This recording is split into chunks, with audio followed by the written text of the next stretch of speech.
आप सभी को मेरा नमस्कार। आज बेटी पढ़ाओ बेटी बचाओ अभियान के 10 साल पूरे हो चुके हैं और बीजेपी सरकार बाहे बाहे लूटने में लगी हुई है। परंतु यदि हम वास्तविकता में जाएं तो इसकी स्थिति कुछ उलट है।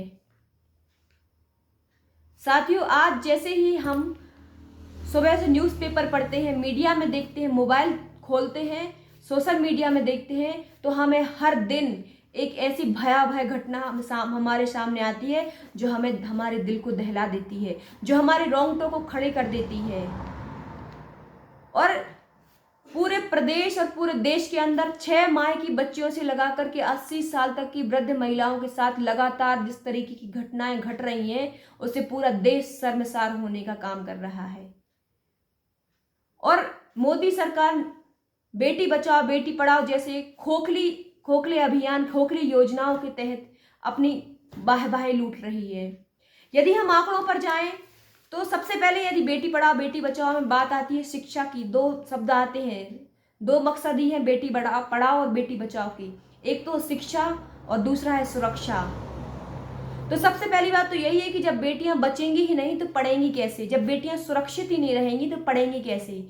तो सबसे पहले हम यदि शिक्षा पर ही बात करें तो जब हम प्राथमिक शिक्षा में लड़कियों की नामांकन दर का जो प्रतिशत है वो 90 से 100% तक होता है, और उसके बाद जब माध्यमिक शिक्षा में बच्चियों का नामांकन दर का जो प्रतिशत होता है वो 77 से 80% गिरता जा रहा है। और उसके बाद फिर हम यदि हायर सेकेंडरी स्कूल यानी कि उच्चतर माध्यमिक शिक्षा की बात करें तो उसका प्रतिशत 50 से 58% तक ही रह जाता है। इसका मतलब लगातार बेटियों की जो पढ़ाई की कक्षाएं जैसे जैसे बढ़ती हैं वैसे वैसे उनकी पढ़ाई का जो परसेंटेज है वो गिरता जा रहा है। इसके साथ ही यदि हम महिला सुरक्षा की बात करें, बेटी सुरक्षा की बात करें, तो बेटियां कहीं स्कूल जाती हैं तो वहाँ सुरक्षित नहीं है।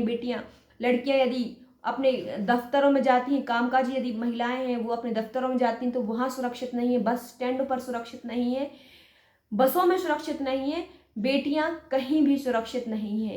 एनसीआरबी के यदि हम आंकड़ों की बात करें 2018 से 2022 के बीच में 12.9% की वृद्धि हुई है इनके आंकड़ों में। और यदि हम बेटी बचाओ बेटी पढ़ाओ अभियान के तहत जो संसद में एक रिपोर्ट पेश की गई उसके तहत यदि हम बात करें तो 2015 से लेकर के जब ये बेटी पढ़ाओ बेटी बचाओ अभियान की शुरुआत हुई तब से लेकर के अभी तक 848 करोड़ का फंड आवंटित किया गया था, जो जब जिलों में पहुंचा तो वो 621 करोड़ मात्र बचा था। और सबसे बड़ी शर्मसार करने वाली बात यह है, सबसे बड़ी गंभीर चिंता का विषय ये है कि वो केवल और केवल 25% ही खर्च हुआ, यानी कि 156 करोड़ रुपए केवल बेटी बचाओ बेटी अभियान के तहत खर्च हुआ। और सबसे ज्यादा गंभीर विषय ये है कि उसमें से भी 78 करोड़ रुपए जो है वो 78 करोड़ रुपए केवल प्रचार में यूज हुआ, केवल प्रचार करने में, विज्ञापनों में खर्च हुआ। मैं पूछना चाहती हूँ, क्या ट्रकों पर पीछे लिखवाने से बेटी पढ़ाओ बेटी बचाओ बेटी बच जाएगी या बेटी पढ़ जाएगी?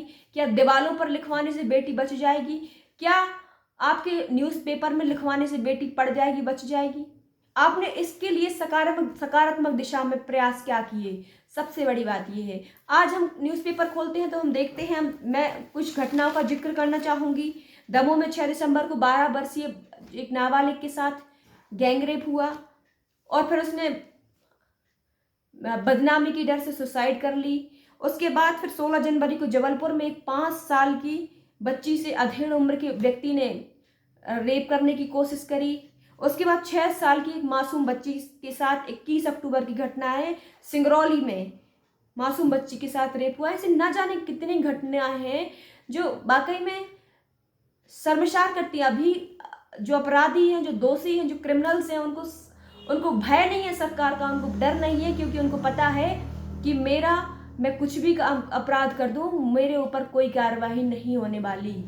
और जब तक सरकार ऐसे अपराधियों के खिलाफ कड़ी से कड़ी कार्रवाई नहीं करेगी तब तक ऐसे अपराध घटित होते रहेंगे, ऐसे अपराध घटते रहेंगे।